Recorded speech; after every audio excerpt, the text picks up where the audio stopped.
Hi, thank you for watching a new video blog. Today from Tirana, Albania. So I've already made a whole series about the state of countries that are dying. Finland to Dubai, Georgia to Turkey.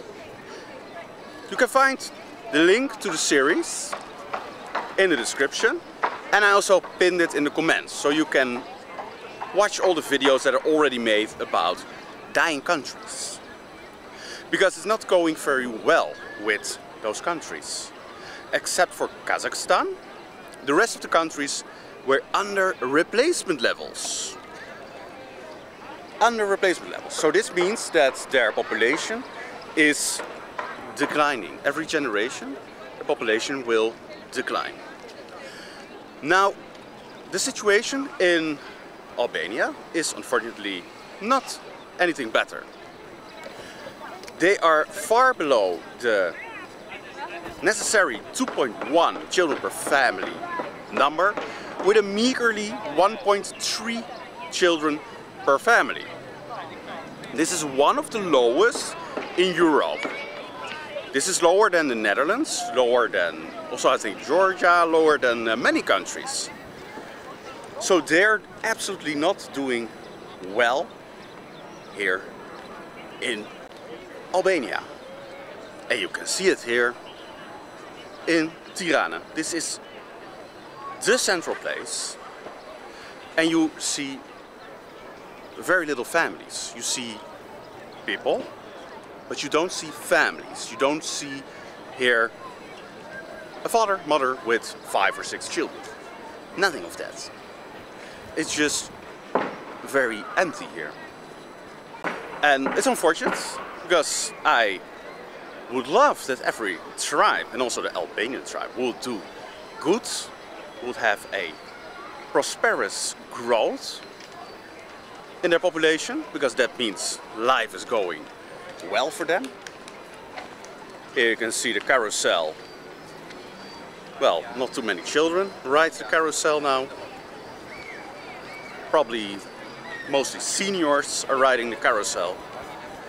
The carousel of retirement. But yeah, it's unfortunate that a country with such great weather is not showing this optimistic light in their family numbers. Again, I've said it of all these countries. I don't understand really why. Because if you live in a sunny, happy country, it's such a nice place that fought also for their existence. And I'm not a history channel, but I've read a little bit about the history, and the Albanians really fought for their independence, and they have fought many suppression over the centuries, and they're still here with their unique language. Is I think one of the last of the Aldelic languages, if I say it correctly. And it's nothing like Turkish, what some people say. It's nothing like Slavic. It's really a unique language. And when I read it, it's not even that difficult to make something out of it. So it has, in my opinion, links to our languages, but I don't think that's really true. But it reminds me the most of, yeah, Finnish, no, not Finnish, like Estonian, Hungarian, a little bit like that. But that's absolutely, they're not connected in any way. But yes, the Albanian culture is very unique. There's nothing like it in Europe. You can compare it maybe to Italy because it's in the sunny south. But yeah, I cannot see a lot of comparison with that. It's just very unique. And I hate it to see that countries that are vulnerable suffer this problem of super low birth rates. It just makes me a bit anxious for the future. Because when I was young, in the 90s, we would remember things like this, like communism. We would think like, oh, it's a very communistic country. When I was elementary school, primary school maybe. And later in church I read about it, and it's a very Muslim country. It's, yeah, there's many Muslims here, but you don't really see a lot of Islam here. Yeah, there's a mosque. Where is it? I can find it. Oh, yeah, there's one. But you don't see anything that much religion related here. Actually, it's very invisible. And not that I care too much about that religion. It's not my religion, so I don't have you know, any connection with that. Not a lot. There are many things. There are things that are overlapping in my, like, tribal, Orthodox Christian belief, natural belief.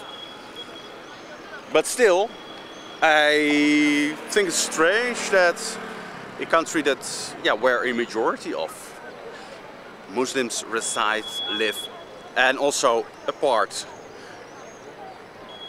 that is belonging to the Orthodox Church, that they are suffering from low fertility rates. Maybe somebody can explain me. Maybe some Albanians can explain it to me. Why are also you guys not creating large families, or not families at all? Because if you come to such a low number of 1.3 children per family, it means that many young adults aren't even starting a family, aren't having any children. It's not 1.3, many have 0, will die childless without any children.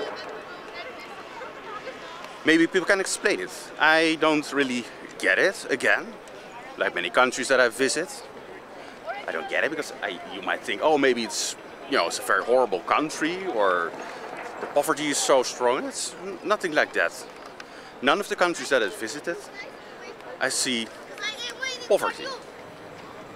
Not what we learned in the 1980s and 90s, poverty, like people just on the streets, eating from a pile of garbage, searching food. No. It seems very wealthy here, very civilized. Yeah, still they are having smaller and smaller families, whilst in the 1960s their number was still, what was it, 6 or 3? Well, at least above replacement levels. Let's say 3. I read it, I looked it up, but I forgot. It doesn't matter. It was high. It was above replacement levels. The population was growing. And now, 2025, no more communism, free country, numbers are dropping. Very, very odd and sad. Sad because I can say that my experience here in Albania is that the people are genuinely friendly. I've been in other countries and I found the population more grumpy, more distant. I'm not going to say what countries that are, but you can make it up for yourself. And here I found them genuinely, yeah, super friendly and interested also. They ask where I'm from, but not in a forced way, really spontaneous. And I was expecting more yeah, let's say other culture. So even under a communistic regime, it was better for families, or people felt better to start a family in those days, in the 1960s. So communism isn't the reason why families are small or staying small. No, it is capitalism. If you want to give it a reason, I think always it's a personal reason. People decide for themselves to have smaller families, okay?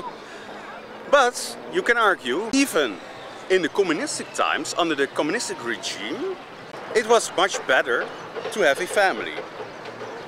So you cannot say that communism was harmful in that regard. It maybe was even better, I don't know.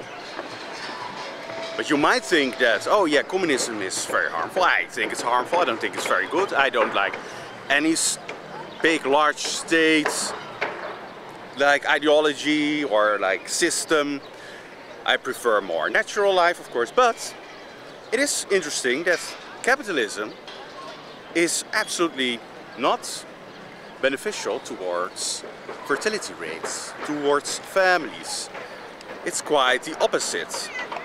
We can see here they got rid of communism, they welcomed capitalism, and it harmed their fertility rates. It harmed the most natural thing for a human being, the most important thing, that is to have offspring, children, a family. And capitalism probably harmed it because it's an effect. The moment they embraced capitalism, the numbers started to decline. So, as much as I dislike communism, and I also dislike capitalism, at least it was positive for families. Somehow it was a better time to have a family than now in the capitalistic state. So that argument can also go out the window. Because from a, let's say 3.1 in the 1960s under communistic regime, Albania fell to a meagerly 1.3 2025. So it's very sad, and I hope of course that Albania is capable of reversing this number to the 1960s. I wish them good luck. My support. I really loved it here. So that was it for today. From Tirana, Albania, I say thank you for watching. See you next time.